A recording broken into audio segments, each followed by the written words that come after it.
Welcome back to Con Yoliz. It's been such a long time that I've done a video, probably over a year, but I'm very excited to start back again, and this time with a different approach with the same goal in mind. So I hope you enjoy. I know this series will be a lot about barbering because that's my career and that's where I've been for the past 8 years. So I'm going to share a few things that I've learned along the journey. A lot of things that I share are not just for barbering. It could be for any career that you might want to, I don't know, that you are wanting to try for yourself. But so how do you know that barbering is right for you?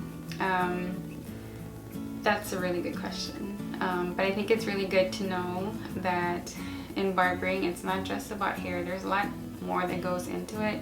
Something that I've learned within my 8 years of experience is that it's a lot about the relationship, you know, how you relate to your clients, because it's one of the biggest part of it.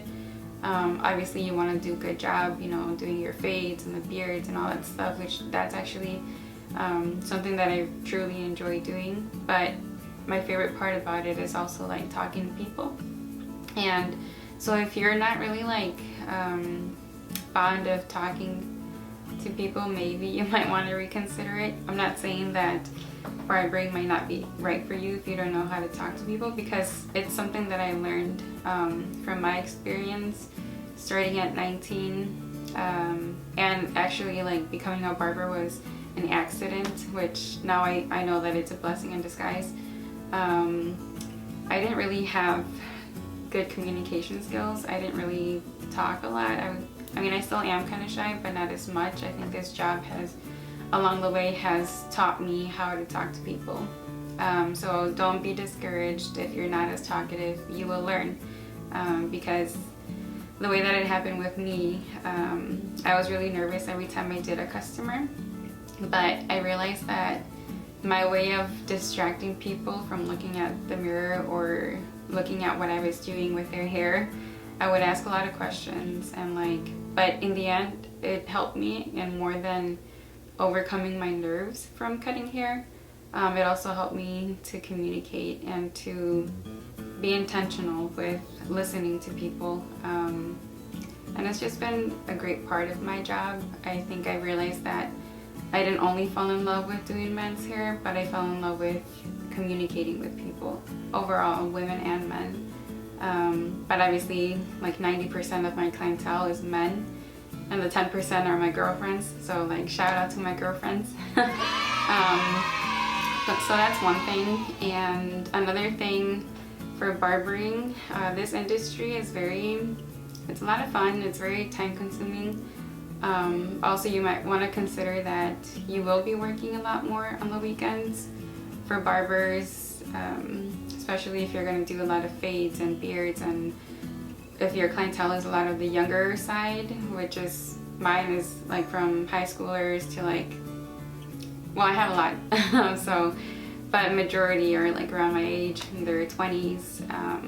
So a lot of those guys love to go out on the weekends, so be ready to be busy on the weekends, which is Fridays you're going to be staying late, Saturdays working long hours, and also for holidays, you know, normally we're working longer hours for the holidays because our job is to like make people look good, obviously, and so you have to consider that as well, that you will be working more for the holidays. So I know that I work on the holidays. I've learned actually now that I work on my own, I set my schedule so I don't have to really stay for like a Christmas or Thanksgiving. I can work longer prior to that, but in the beginning it was kind of hard for me because I was working for somebody else and it was a lot of walk-ins. We didn't take appointments, so I had to be stuck in the shop for a long time.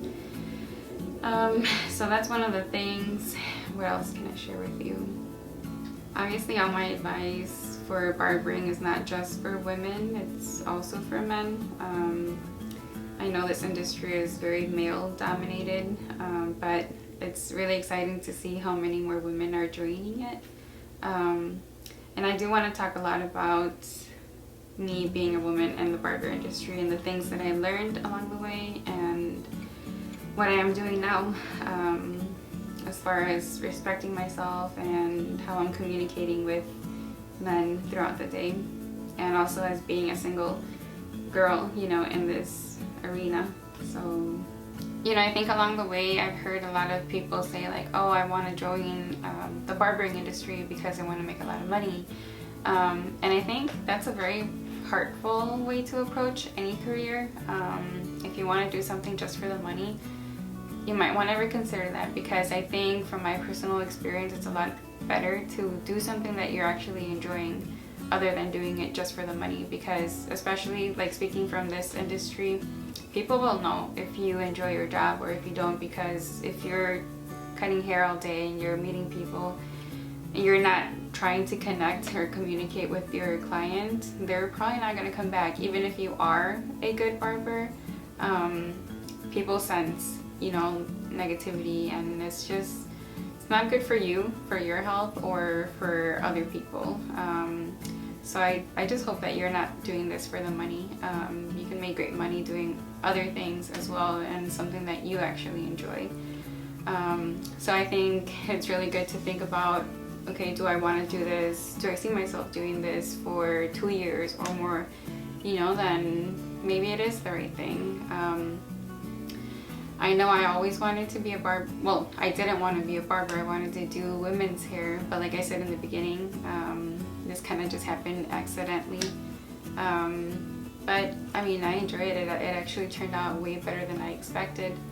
But my hope for you is that you are encouraged to do whatever it is that you are desiring to do. If barbering is for you, I hope that whatever advice that I give is helpful for you, or I also hope that, you know, you're encouraged to do whatever it is that you truly do desire in doing as far as your career. But yeah, I'm excited to continue to do more behind the chair Con Yoliz, and to continue to encourage you, show you possibly more haircut videos like I did in the beginning, or simply giving out advice on my personal journey. And also make sure to follow FlowConYoliz.com, where I write blogs about my faith and my journey. And also follow me on Instagram for Kingdom Beauty Design. That's where I do all my haircuts. And yeah, that'll be it. Thank you guys. Bye.